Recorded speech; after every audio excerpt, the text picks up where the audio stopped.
Anak at ng Espiritu Santo. Amen. Sumainyo ang Panginoon. At sumaiyo rin. Ang kapatid, tayo nagpupuri at nagpapasalamat muli sa Diyos.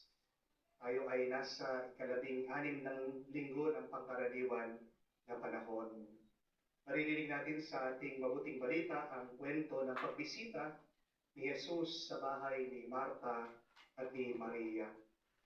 Anong pagkakaiba ng dalawang magkapatid na ito? Tandaan niyo ito. Si Marta, binuksan niya ang pintuan ng kanyang tahanan kay Jesus. Pero si Maria, binuksan niya ang puso niya sa ating Panginoon. Ang kapatid, hindi lang sapat na tayo maging malapit sa ating Panginoon. Kailangan tayo ay makiugnay sa Kanya. Proximity does not mean intimacy. Alam niyo po yan, kayong mga mag-asawa. Di ibig sabihin katabi mong asawa mo, na feel mo na mahal mo siya. Minsan, katabi mo na siya sa kama, naiinis ka sa kanya, nagagalit ka sa kanya. Di po ba? Kasi maaaring nagsasama kayo, pero hindi niyo pinapasok ang bawat isa sa inyong puso. At ano mangyayari kung papapasukin natin ang Panginoon sa ating puso? Tandaan niyo din ito. Pag tayo humingi sa Diyos, agad siyang gagalaw. Di lang niya tayo sasagutin. That is the second difference of Martha and Mary.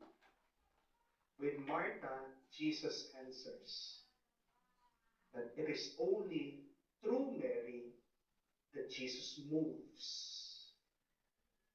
Sasagutin ka ng Diyos, pero hindi ibig sabihin gagalaw siya para sa iyo. Kanino gumagalaw ang ating Panginoon? Dun sa mga hindi lang malapit sa Kanya, kung hindi, yung mga pinapapasok siya sa kanilang mga puso at kaluluwa. Hindi makakapasok ang Diyos sa ating mga kalooban kung punong-puno pa rin tayo hanggang ngayon ng kasalanan. Kaya minsan pa, aminin natin ito sa ating banal na misa, ay magpakumbaba, aminin natin ang ating mga ginawang pagkakamali, ginawa nating pagkukulang sa Kanya at sa ating mga kapwa. Para tayo ay makitang karapat-dapat na makatanggap sa mga banal na misteryo ang Kanyang banal na katawan at dugo. Inaamin ko Sa makapangyarihang Diyos at sa inyo mga kapatid, na lubha akong nagkasala sa isip, sa salita, sa gawa at sa aking pagkukulang. Kaya isinasamo ko sa mahal na Birheng Maria, sa lahat ng mga anghel at mga banal, at sa inyo mga kapatid, na ako'y ipanalangin sa Panginoong ating Diyos. kaawaan tayo ng makapangyarihang Diyos. Patawarin tayo sa ating mga kasalanan. Patubayan tayo sa buhay na walang hanggan. Amen.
Ama naming makapangyarihan, kalugdan mo kami at pagbigyan na magkamit ng kaloob mong karagdagan upang sa maalab naming pananalig, pag-asa at pag-ibig, kami mamalaging tumatalima sa iyong kautusan.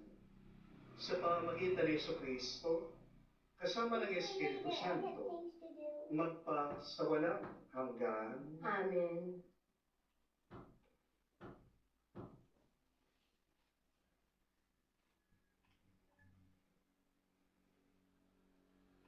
Pagbasa mula sa aklat ng Genesis.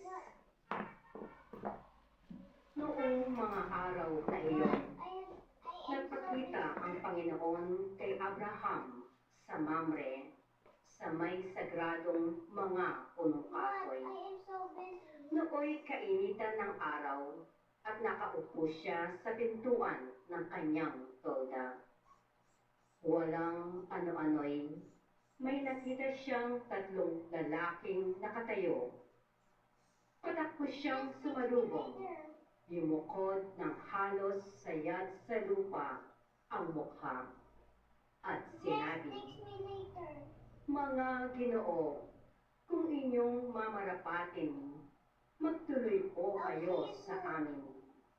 Dito muna kayo sa lilim ng punong ito. At ikukuha ko kayo ng tubig na panghugas sa inyong mga paa. Magpapahanda tuloy ako ng pagkain para manauli ang lakas ninyo bago kayo magpatuloy sa inyong paglalakbay. Ikinagagalak ko kayong paglingkuran habang naririto kayo sa amin." Sila'y tumugon, "Salamat, ikaw ang masusunod." Si Abraham ay nagdudumaling pumasok sa tolda at sinabi kay Sarah, "Madali ka, kumuha ka ng 30 librang harina at gumawa ka ng tinapay." Pumili naman siya ng isang matabang guya sa kulungan at ipinaluto sa isang alipin. Kumuha rin siya ng keso at sariwang gatas at inihain sa mga panauhin kasama ang nilutong karne. Hindi siya lumalayo sa tabi ng mga panauhin habang sila'y kumakain. Samantalang sila'y kumakain, tinanong nila si Abraham, "Nasaan ang asawa mong si Sarah?" "Nandun po sa tolda," tugon naman nito. Sinabi ng panauhin, "Babalik ako sa 1 taon sa ganito ring panahon at pagbabalik ko'y may anak na siya." Ang salita ng Diyos. Salamat sa Diyos. Sino kayang tatanggapin sa templo ng poon natin? Sino kayang tatanggapin sa templo ng poon natin? Iyong mga masunurin na sa iyo'y nakikinig at ang laging ginagaway naaayon sa matuwid. Kung mangusap ay totoo sa lahat at bawat saglit, iyong gawang paniniray hindi niya naiisip. Sino kayang tatanggapin sa templo ng poon natin? Kailanman siya'y tapat makisama sa kapwa. Sa kanyang kaibigay, wala siyang maling gawa. Hindi siya nagkakalat ng di tunay na balita at itinatampok niya ang matapat sa lumikha. Sino kayang tatanggapin sa templo ng poon natin? Hindi siya humihingi ng patubos sa pautang at kahit na anong gawin, hindi siya masuhulan upang yaong walang salay patawan ng kasalanan. Ang ganitong mga tao'y mag-aani ng buhay, sino kayang tatanggapin sa templo ng poon natin?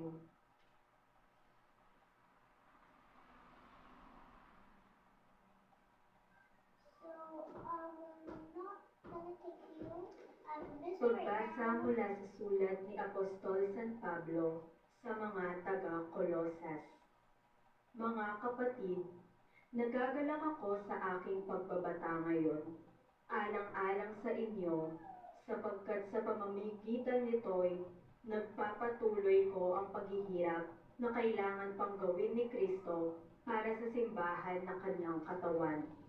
Ako'y naging lingkod nito nang hirangin ako ng Diyos upang ipahayag sa inyo ang kanyang salita. Hinirang niya ako upang lubusang ihayag sa inyo ang hiwaga na mahabang panahong nalihim sa maraming salit-saling lahi.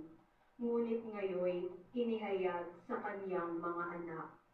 Inibig ng Diyos na ihayag sa lahat ng tao ang dakila at kamanghamanghang hiwagang ito. Ito ang hiwaga. Sumainyo si Kristo at dahil dito'y nagkaroon kayo ng pag-asang makapiling ng Diyos doon sa kaluwalhatian. Iyan ang dahilan kung bakit namin ipinangangaral si Kristo. Pinaaalalahanan namin ang lahat at buong linaw na tinuturuan ayon sa aming makakaya upang maiharap namin sa Diyos ang bawat isa, sakdal at walang kapintasan dahil sa pakikipag-isa kay Kristo. Ang salita ng Diyos. Salamat sa Diyos.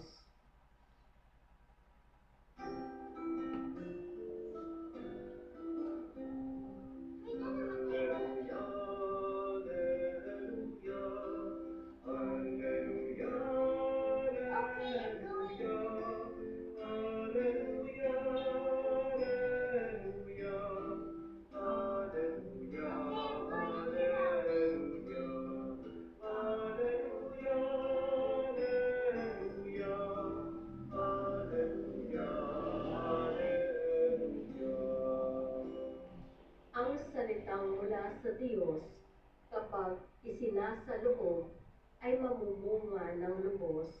Alleluia, Alleluia.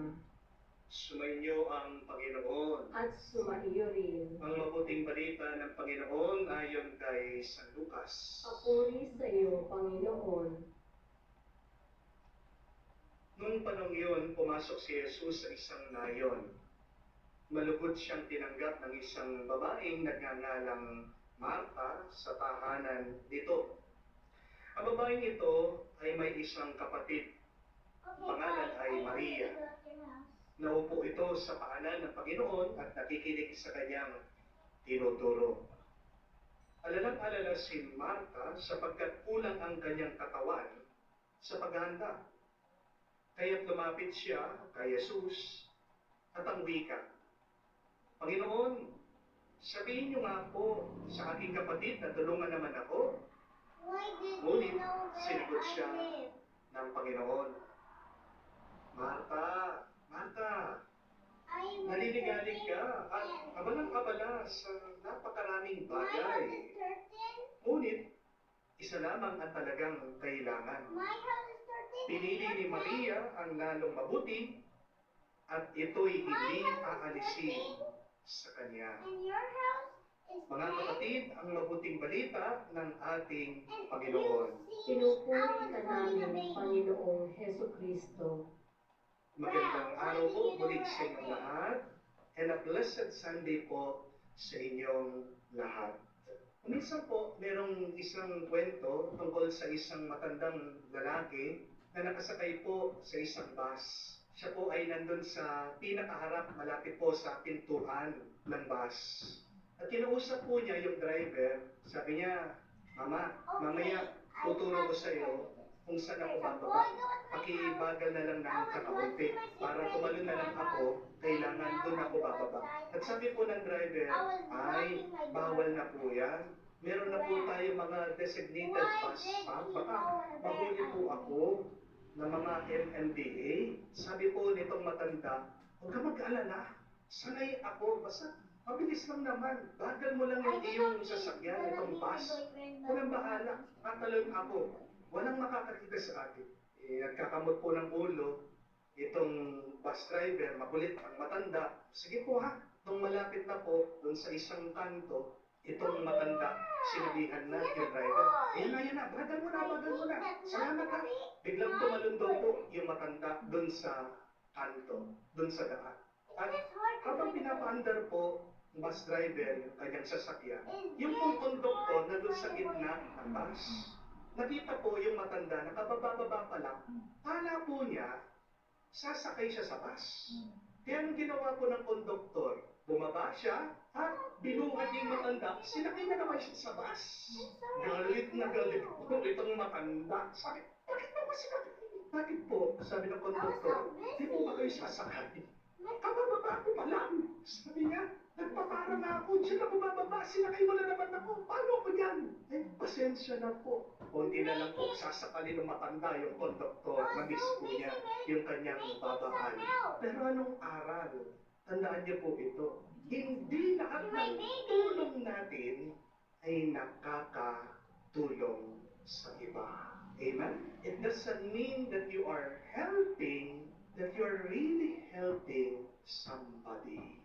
Kaya nga po, pansinin niyo sa ating ebanghelyo, hindi tinulungan ni Jesus si Marta. Kahit na humihingi siya ng tulong sa kanya. Ano po sabi ni Marta? Panginoon, pagod na ako. Naghahanda ako para naman sa iyo ito. Saan po nga yung aking kapatid? Si Maria, nakaupo lang dyan, nakikinig siya. Tulungan ako. Pero hindi daw tumulong si Jesus. Hindi pinagbigyan si Marta dun sa gusto niya. Di ba? Patulungin ng Diyos. Dasal pa nga natin yan eh. Anong sinasabi natin? Our help is in the name of the Lord.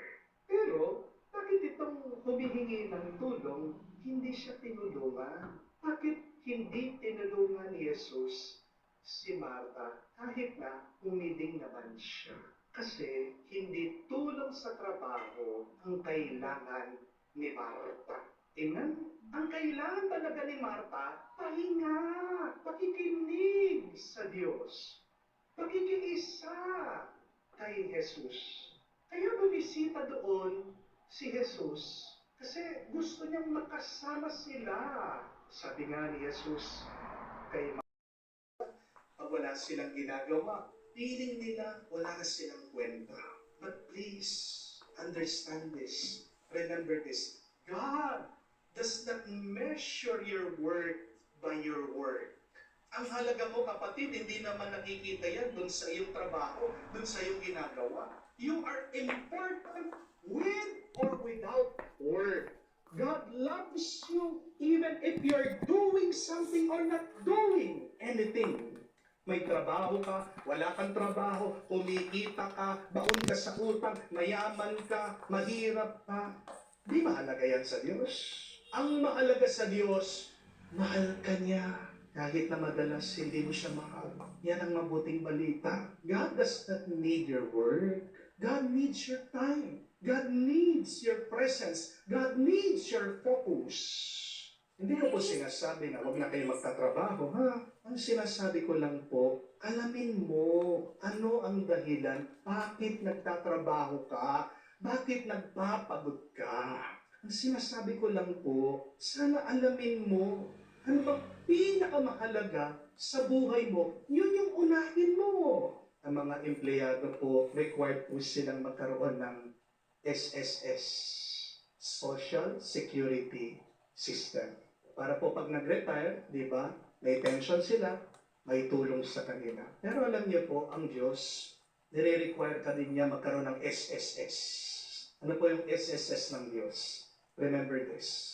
S, slow down. S, stay with God. And another S is savor the moment. Slow down, stay with God, savor the moment.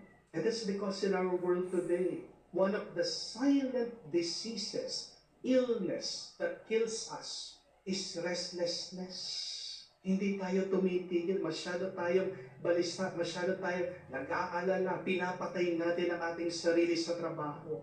This is not the will of God. Hindi yan ang kagustuhan ng Diyos. Ang kagustuhan ng Diyos ay mabuhay ka, ang magkaroon ka ng buhay na umaapaw. Meron po tayong isang follower, nung minsan po, pinuntahan ako, nilapitan, nag-open up po ng kanyang problema tungkol po sa kanyang anak. 10 years old pa lang po yung bata, diniagnose po nila with autism. Ang autism po pala, ngayon ko lang nalaman, hindi lang po inborn yan ha, acquired din daw po. At saan nakuha ng bata? Nakinig po kayo mga parents. Yung bata po palaging nakatutok sa gadget, sa cellphone. Nagkaroon po ng epekto sa kanyang pag-iisip. Kaya nga po, nasira yung pag-aaral ng bata, pinalabas po doon sa kanyang eskwela, stress na stress po itong nanay, di po niya alam po anong gagawin. That is a warning. Natotoo po ito kasi kinwento din po ng isang kaibigan ko. May isang rehab po tayo dito sa Bulacan. Ang ginagawa po nila, tinutulungan nila yung mga addicted din po sa social media. At mabibigla po kayo, hindi lang po mga teenager ha. Meron din po mga matatanda, abogado, doktor, meron pong engineer, mga negosyante, sakit na po. Kung hindi tumitigil ang ating isip, yung hindi na tayo nakakapagpahinga. Sipin niyo po yun. Kaya nagkakaroon tayo ng problema, hindi lang po sa ating kalusugan, pero sa ating kalooban, we are so restless. We keep on moving. At sa Amerika po, ang ginawa nila, isang therapy para daw po gamot sa mga addicted sa social media. Yung mga hindi mapakali, yung mga palaging anxious, balisa. Pinapatitigan po nila, hinaharap po nila sa wall for 15 minutes a day. Yun lang daw po dapat ang gawin nila. Titigan, tingnan yung dingding. Napaisip ako, sabi ko, meron tayong ganun na therapy ha. Hindi lang libre, nakakatulong pa sa ating kaluluwa. Ano po yung therapy natin? Ang tawag dyan ay dasal. Eucharistic adoration. Hindi lang po tayo nakatunganga sa dingding. Tayo po ay nagmi-meet face to face, nakaharap sa banal na Santissimo. Umuupo tayo, tinitignan natin si Jesus, binibigyan natin siya ng oras sa katahimikan, pinapapasok natin siya sa ating mga kalooban. At yan po ang gamot, lunas, sa ating pagod, sa ating pagbabalisa. Ang sagot sa ating pagkalito, SSS. Ano po yun? Slow down, stay with God, savor the moment. Ang paraan, kapatid ng Diyos, para makuha niya yung iyong atensyon. Bibigyan ka niya ng problema. Kasi pag wala kang problema, dire-diretso ka lang eh. Pag meron kang mabigat na pagsubok, doon mo lang siya maaalala, doon mo makikilala ang iyong limitasyon, ang iyong kahinaan. Pero sana, huwag mong hintayin na magkaroon ka ng problema at pagsubok para lang maalaala mo siya, para lang lapitan mo siya, para lang bisitahin mo siya.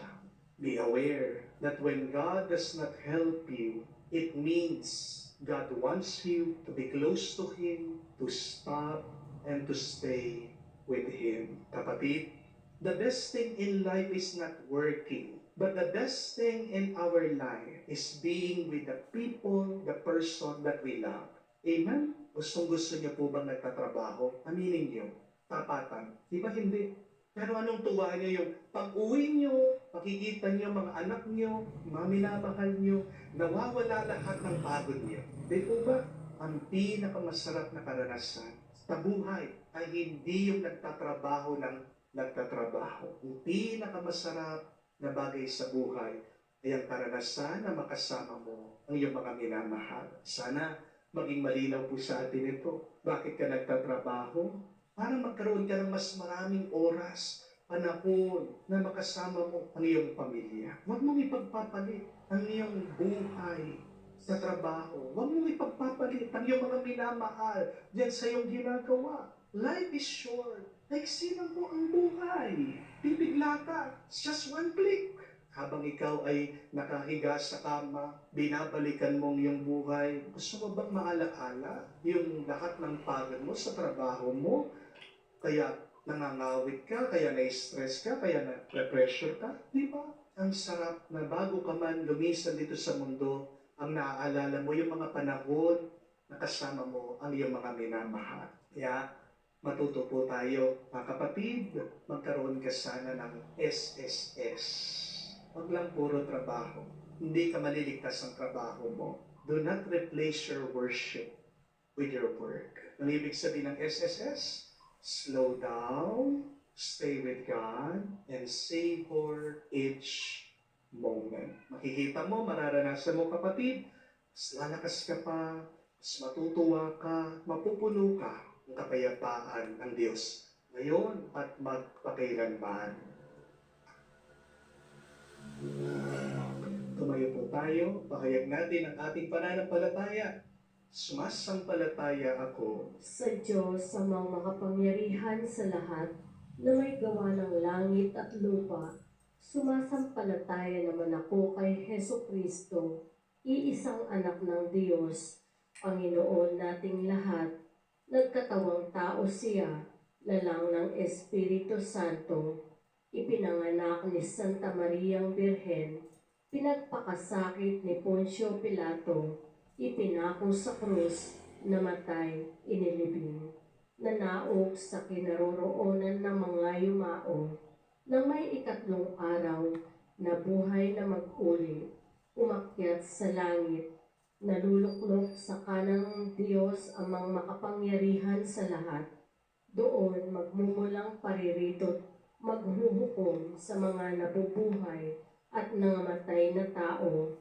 Sumasampalataya naman ako sa Diyos Espiritu Santo, sa banal na simbahang katolika, sa kasamahan ng mga banal, sa kapatawaran ng mga kasalanan, sa pagkabuhay na muli ng mga nangamatay na tao, at sa buhay na walang hanggan. Amen. Ang Panginoon ay lagi nating kasama at nagnanais makipag-diig sa atin. Ngunit madalas tayo nakatuon sa maraming iba't ibang alalahanin. Ipahatid natin sa dakilang panauhin natin ang lahat ng ating mga kahilingan. Ating sabihin, Panginoon, dinggin mo kami. Panginoon, dinggin mo kami.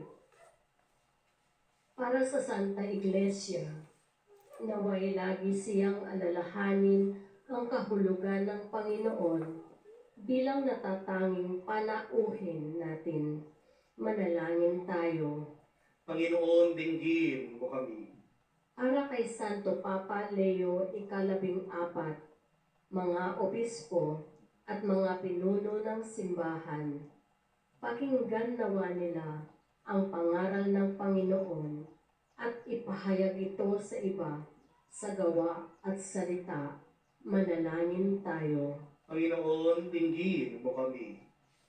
Para sa lahat ng mga manggagawa at ibang taong may maraming pinagkakaabalahan, naway magkapanahon silang magdasal at magnilay sa salita ng Diyos. Manalangin tayo. Panginoon, dinggin mo kami. Para sa mga may sakit, mga bilanggo at matatanda, naway gugulin nila ang mahahabang oras nila ng pangungulilat pagdurusa sa piling ni Jesus na kanilang kaibigang panauhin. Manalangin tayo. Panginoon, dinggin mo kami. Sa katahimikan po ng ating puso, banggitin din natin sa Diyos ating mga personal na kahilingan. Ganyan din po pinagdarasal din natin ang ating mga kapatid na nahihirapan dahil po sa bagyong Krising ang mga kapatid natin na nawalan ng tahanan, ang mga nasalanta dahil sa pag-uulan. Panginoong Yesus, nais mong maging panauhin namin upang palaguin kami ng kayamanan ng iyong pananatili, ng iyong salita. Paggalaw mo sa amin ang tamang pakikinig ni Maria at ang masiglang pag-aasikaso ni Marta upang mabuhay kaming kapiling mo at para sa iyo sa bawat saglit ng aming buhay. Ikaw na nabubuhay at naghahari, magpa sa walang hanggan. Amen.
kapatid, parang ating pagkahain ay kalugdan ng Diyos, amang makapangyarihan. Tanggapin nawa ng Panginoon itong paghahain sa iyong mga kamay sa kapurihan niya at karangalan sa ating kapakinabangan at sa buong sambayanan niyang banal. Ama naming lumikha, lahat ng iyong mga paghahaing pinagutos ng araw ay iyong pinagtibay sa isang haing hantungan ng tanan.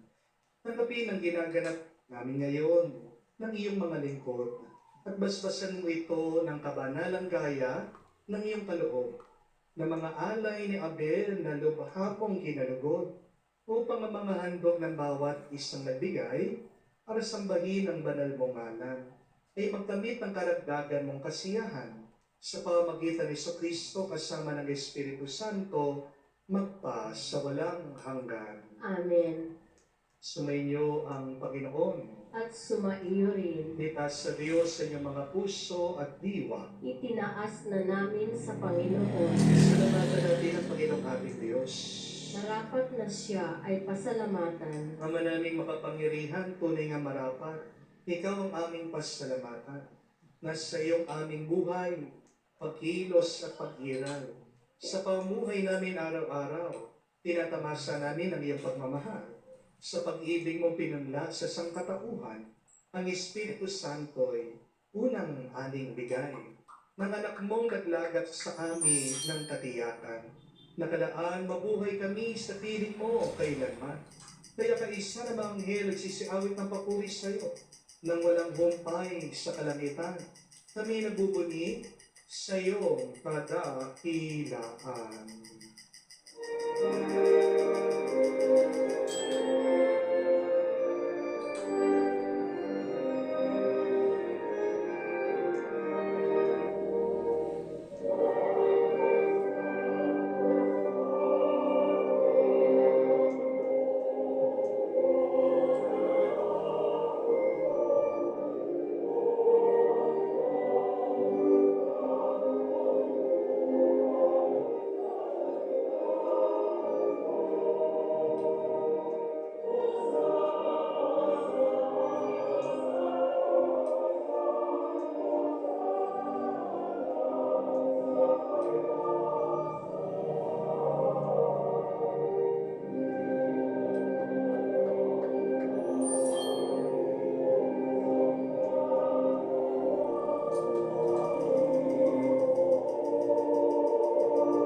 Ama naming banal, ikaw ang bukal ng tanang kabanalan. Kaya sa pamamagitan ng iyong Espiritu, gawin mong banal na mga kaloob na ito upang para sa amin maging katawan at tugo ng aming Panginoong Kristo.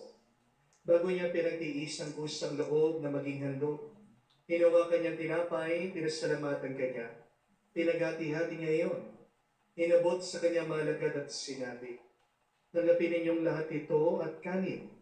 Ito ang aking katawan na ihahandog para sa inyo."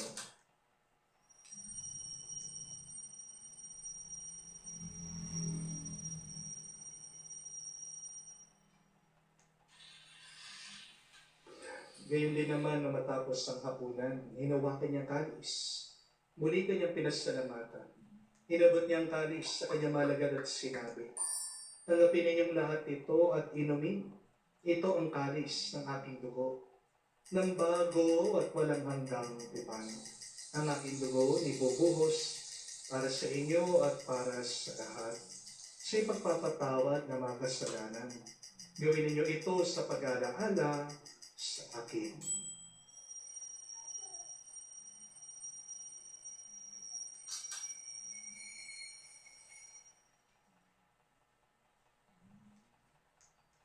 Ang misteryo ng pananampalataya.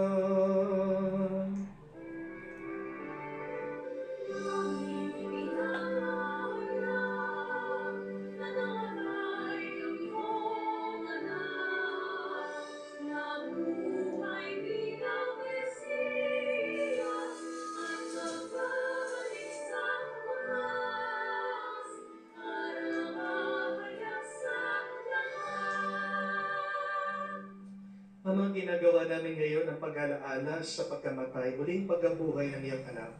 Kaya tinialay namin sa iyong tinapay nagbibigay buhay at ang talis na nagkakaloob ng kaligtasan.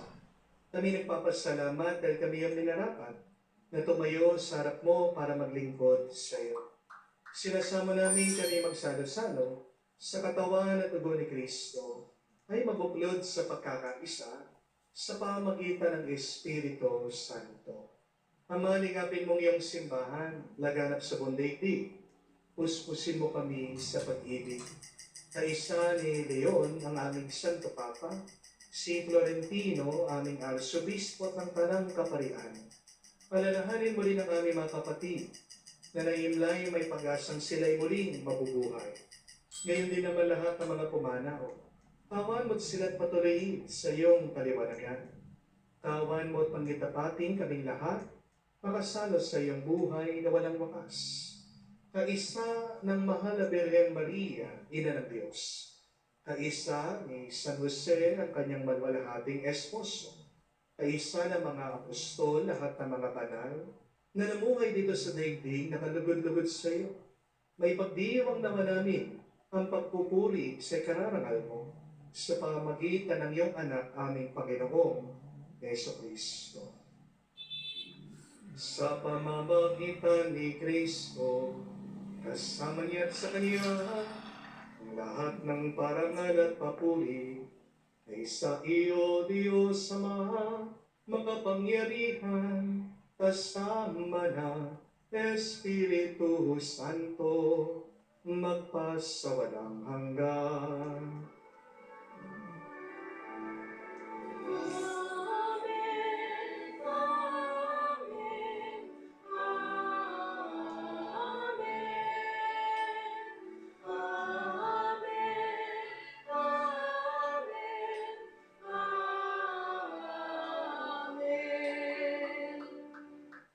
Sa nakakagaling na utos sa turo ni Jesus sa Panginoon natin na Diyos, ipahayag natin ng lakas, loob.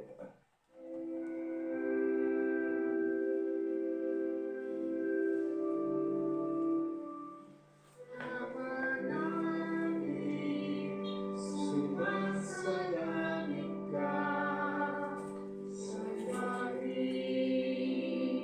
ang ngalan mo, mapasa amin ang kaharian mo, sundin ang loob mo, dito sa lupa. Parang sa langit, bigyan mo kami ngayon ng aming kakanin sa araw-araw. Pagpatawarin mo kami sa aming kasalanan, tulad ng pagpapatawad namin sa nagkakasala sa amin.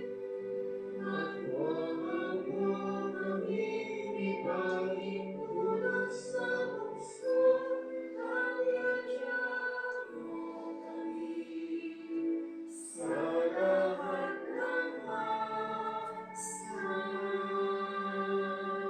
Hiniling namin kami adya sa lahat ng masama, pagkalooban ng kapayapaan araw-araw, ligtas sa kasalanan, ilayo sa lahat ng kapamakan, samantalang aming pinanabikan ang nakilang araw na pagpapahaya ng tagapagligtas namin si Yeso Kristo. Sapagkat iyo ang kaharian at ang kapangyarihan at ang kapurihan magpakailanman. Amen. Panginoong Yeso Kristo, sinabi mo sa mga apostol, kapayapaan ang iniiwan ko sa inyo, ang aking kapayapaan, binibigay ko sa inyo. Tungayan mo ang aming pananampalataya, huwag ang aming pagkakasala. Pagkalooban mo kami ng kapayapaan at pagkakaisa, ayon sa iyong kalooban. Kasama ng Espiritu Santo, magpas sa walang hanggan. Amen. Kapayapaan ng Panginoon ay laging sumainyo. At sumaiyo rin. Magbigayan po tayo ng kapayapaan sa bawat isa. Isuyo po, kapayapaan po sa inyong lahat.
Mga kapatid, naririto ang ating Panginoong Jesucristo, ang Kordero ng Diyos. Siya nag-aalis ng mga kasalanan ng sanlibutan. Mapalad tayong lumalapit sa piging ng Kordero. Panginoon, hindi ako karapat-dapat na magpatuloy sa iyo, ngunit sa isang salita mo lamang ay gagaling na ako.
Lumuhod po tayo para sa panalangin para sa mga may sakit. Panginoong Yesus, lumalapit po kami sa iyo ngayon upang idulog ang kagalingan ng mga may sakit. Paklusin niyo po sila at pagkalooban ng panibagong lakas upang sila ay muling makapaglingkod sa iyo. Patawarin niyo po sana sila sa kanilang mga kasalanan at pagkalooban din ng kagalingang pangkaluluwa. Sa katahimikan po ng ating puso, naalala natin, sabihin natin ang pangalan ng mga kapatid nating humihiling, mabilis na kagalingan sa ating mapagmahal na Diyos.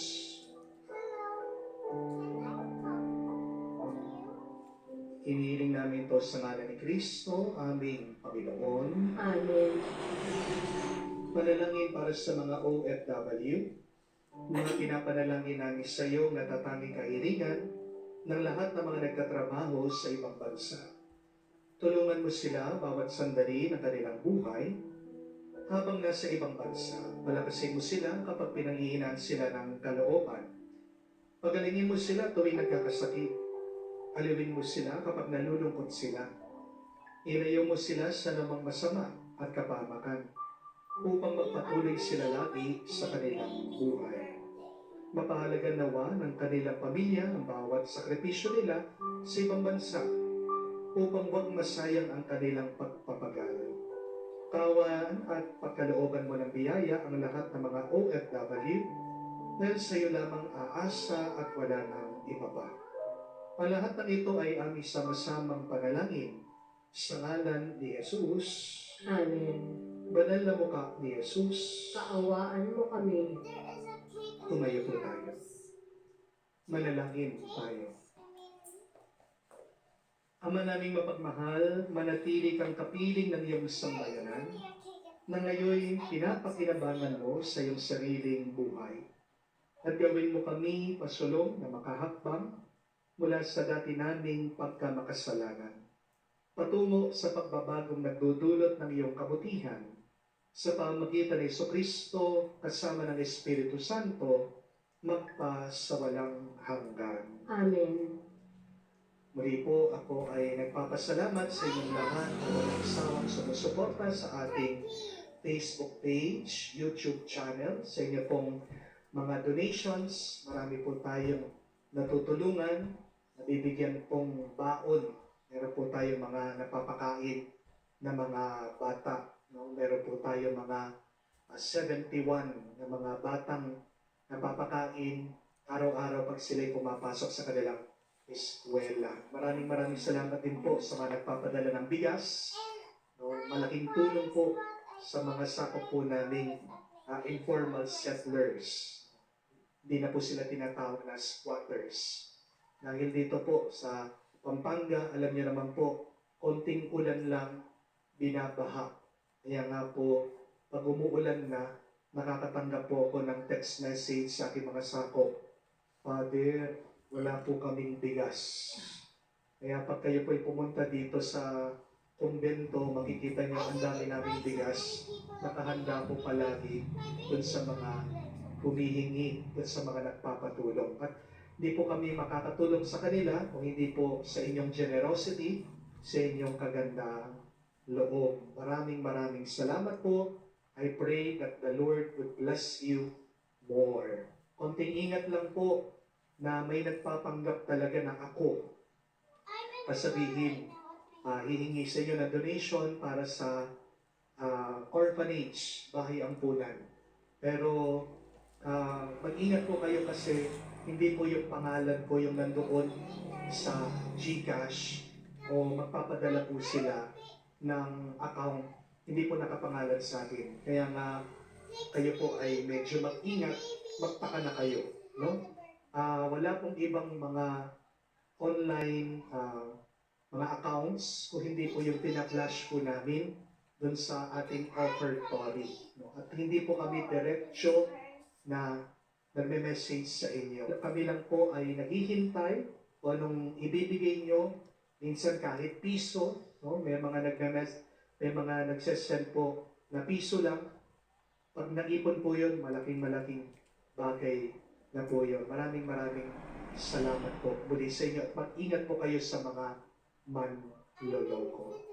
Anyway, I just want to remind you, my dear friends, that when God does not help you, it is because God wants you to listen first to Him. Kaya hindi ka tinutulungan ng Diyos kasi yung pinangingi mo ng tulong, hindi yan makakatulong sa'yo. Meron pang ibang hinahanda na mas makakatulong, mas makakabuti, at mas makakapagpabanal sa iyo. Kaya nga, napakahalaga, karoon ka muna ng SSS sa Diyos. Slow down, stay with the Lord, savor each moment. Papatayin nyo lang po ang sarili nyo sa walang sawa niyong pagtatrabaho, pagkilos, paggalaw. See the effect of restlessness sa mga bata po dahil sa cellphone. Acquired na po ang autism, pati din po sa mga matatanda. Nagkakaroon po ng problema ang ating pong psychology, ang ating emotional, spiritual life. Kaya kailangan po natin yung few moments of silence. Sabi ko nga po kanina, sa Amerika, ang therapy nila is looking at a blank wall, nakatitig sa dingding. Hindi mo kailangan tumitig sa dingding, kailangan mo titigan ng Diyos. Always open po ang simbahan. Do a Eucharistic adoration at hayaan niyong pumasok ang Diyos sa inyong puso. As I have said, the Lord may answer you, but He will not move for you. Dahil si Martha, pinaglingkuran niya ang ating Panginoon, pero may mas mahalaga pang hinahanap ang Diyos. Yung manatili ka sa Kanya, yung hayaan mo ang Diyos na mahalin Kanya. So if you truly love the Lord, do not only serve the Lord, stay with the Lord. Allow God to love you. Mas marami pong pagpapala, mas makakaranas kayo ng kapayapaan kung hahayaan nyo ang Diyos ang gumalaw, ang magtrabaho, ang kumilos para sa inyo. Sabi nga sa Biblia, you only have to stay put, you only have to stay still, and the Lord will fight for you. 5 minutes lang po. Yan yung aking assignment sa inyo. Ngayong buong linggo, 5 minutes lang. Please, give that 5 minutes to the Lord. At ang balik niyan, sobra-sobrang grasya. Sumayin niyo ang Panginoon. At sumaiyo rin. At kayo basbasang Diyos, makapangyarihan sa lahat, sa ngalan ng Ama, ng Anak, ng Espiritu Santo. Amen. Ang ating misa ay natapos na. Pumayo kayo sa kapayapaan ni Kristo. Salamat sa Diyos.